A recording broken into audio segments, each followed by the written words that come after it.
What's up, YouTube? This is your boy John from the Jersey Shore, and I am back with you today to give you my review of the 1986 film, The Texas Chainsaw Massacre 2. You have got to be kidding me.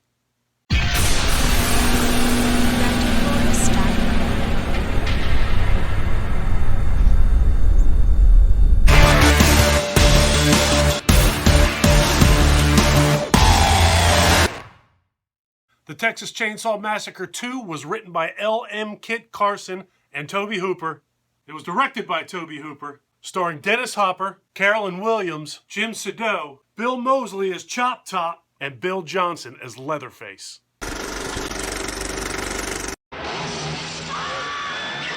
Texas Chainsaw Massacre 2.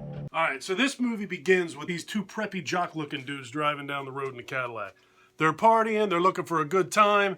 They decide to call a local radio station. Obviously, this is something that has happened before because right away, Carolyn Williams' character, Stretch, she's the DJ, she recognizes who is on the phone.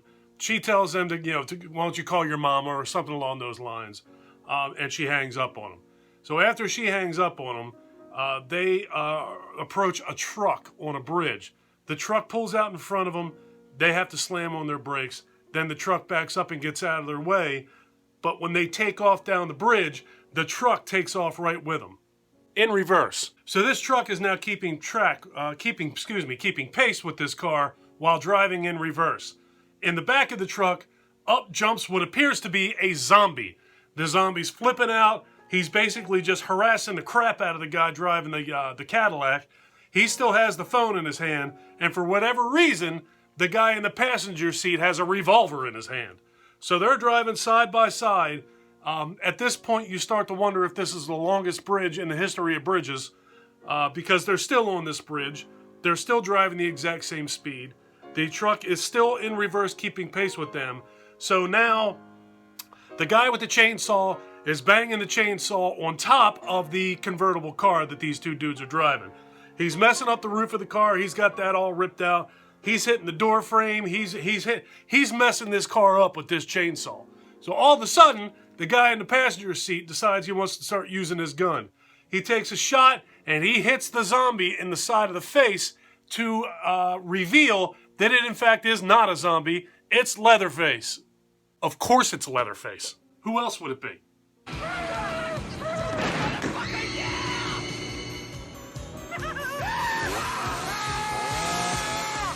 So after these guys go back and forth a little bit, the two dudes in the car are terrified. Leatherface is swinging this chainsaw like a raving maniac, and he finally hacks off the top of the head of the dude driving that car.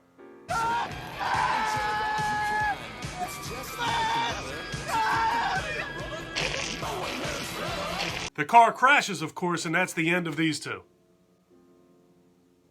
So the next morning, while the cops are investigating this accident, cowboy-looking ranger dude, looks kind of like the Lone Ranger, pulls up in his car and he starts talking to the cops. This character's name is Lefty and he's portrayed by Dennis Hopper.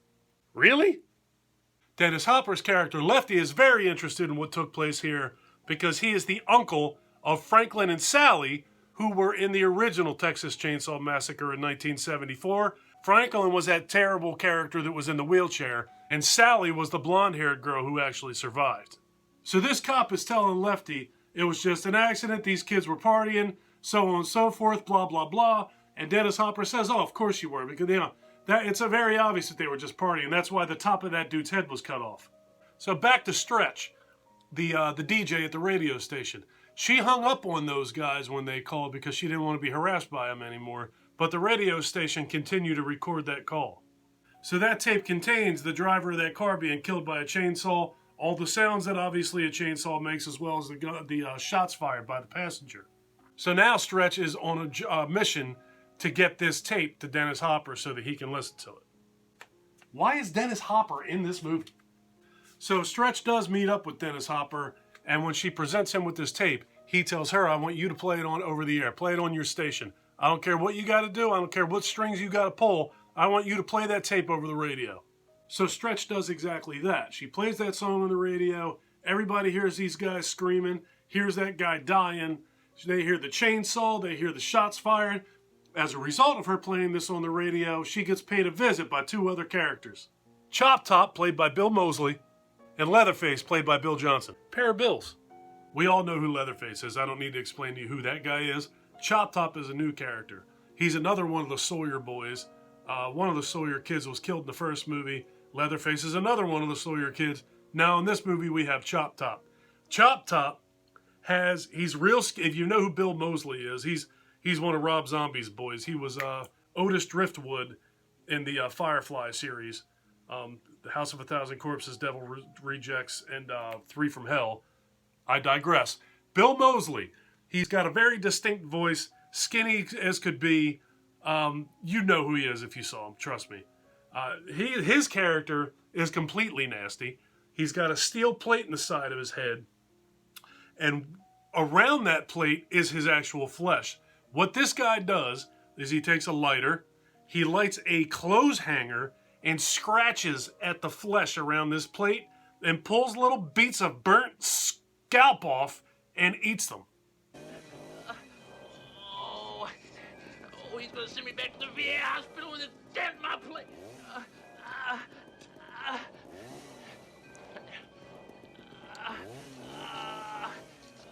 Ew! It is gross. So these two wind up attacking Stretch, and the story just goes from there. Dennis Hopper is here for revenge. He uses Stretch as bait to get into the compound where the Sawyer family is, and that's pretty much the whole story. Why is Dennis Hopper in this movie? That's it. No more plot. I'm not going to talk about the plot of this movie at all anymore. And you really ain't missing anything. I was not crazy about this movie, if you can't tell. One thing I will say on a positive tip about this movie is the sets in this movie were pretty dynamic. A lot of this movie takes place in what appears to be an old mine shaft. It's pretty cool. There's a lot of really cool props in there. The lighting is pretty cool inside of this mine. You definitely get the sense that you're in a mine. If this is not supposed to be a mine, well, guess what? You feel like you're inside of a mine. And it's pretty cool. You go in and out of different corridors in there. There's Christmas lights strung up all over the place. And you have the same kind of furniture that you had in the original Texas Chainsaw movie. There's a bunch of stuff made out of flesh and out of bones. It's actually pretty cool. And then there's the rest of the movie.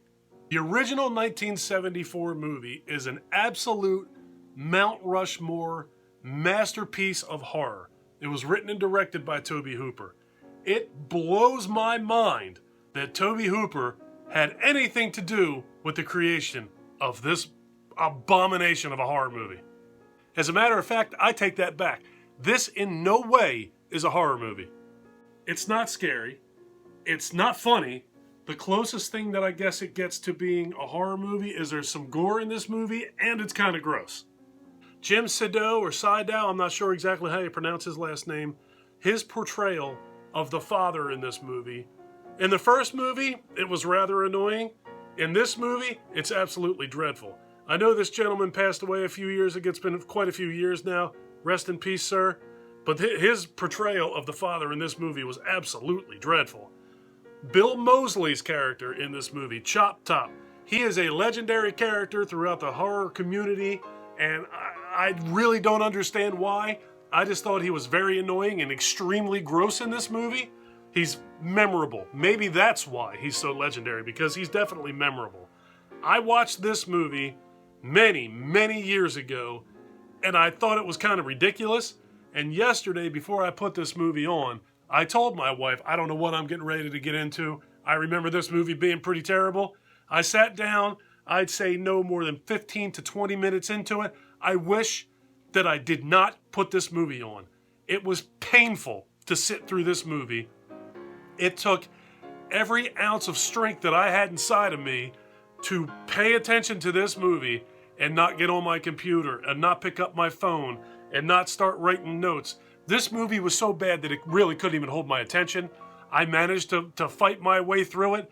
But even now, sitting down preparing to do this review, I actually had to put the movie back on to find out a specific detail that I talked about in this, because I couldn't even remember it, because I'm sure at that time I was picking up my iPhone. And then there's Leatherface. So stupid. Leatherface was horrendous in this movie. The look of him, he looks like he has a football with holes punched in it on his head with a wig sitting on top of it. He looks terrible. They make him out to be a complete and total incompetent imbecile in this movie. In the original Leatherface, that dude was scary. Gunnar Hansen was scary. This dude in this movie was a joke. He looked terrible. He acted terrible. The character was terrible. Everything about Leatherface was terrible. And this is a Leatherface movie. These people should be embarrassed by what they did to this character. This movie reminds me of every single movie that Rob Zombie ever did in his entire career. I know that I've seen interviews with Rob Zombie where he says that his favorite horror movie was the Texas Chainsaw Massacre. After watching the Texas Chainsaw Massacre 2, I think that Rob Zombie's favorite movie of all time has got to be the Texas Chainsaw Massacre 2. His movies, they look like this, they sound like this, the sets are like this. Bill Moseley is in all of his movies. I'm sure that's just a coincidence, but I would not be one bit surprised if he cast Bill Moseley based on Chop Top. I'm not kidding. Watch Halloween 2. Watch 31. Watch the 3 from Hell. Watch The Lords of Salem. They all feel exactly like this movie. Watch this movie and tell me that this does not seem like a Rob Zombie movie. Rob Zombie could have directed this movie instead of Tobe Hooper, and it wouldn't surprise anybody. I would go as far as to say that if you, just as a little experiment, took this movie, played it for somebody who's not in the know, and told them that this was Rob Zombie's debut film, the first movie he ever made, they'd believe you. This movie sucked. I'm sitting here bashing Rob Zombie. He ain't got nothing to do with this movie. Chop Top. Horrible. I don't know, man. I don't understand how the Texas Chainsaw Massacre was made by the same guy who made this terrible movie. It makes absolutely no sense. And if you look into it, he wrote and directed. He co-wrote the original film, and he directed the original film. He co-wrote this film, and he directed this film. That's shocking to me. I can barely even believe it. When I watched this movie last night, and I saw the credits for this, and I saw that he directed this movie, I was shocked. Honest to God, I can't even put it. I can barely talk. I'm so disgusted by this movie. If you want to completely waste an hour and 40 minutes of your life, watch this piece of crap.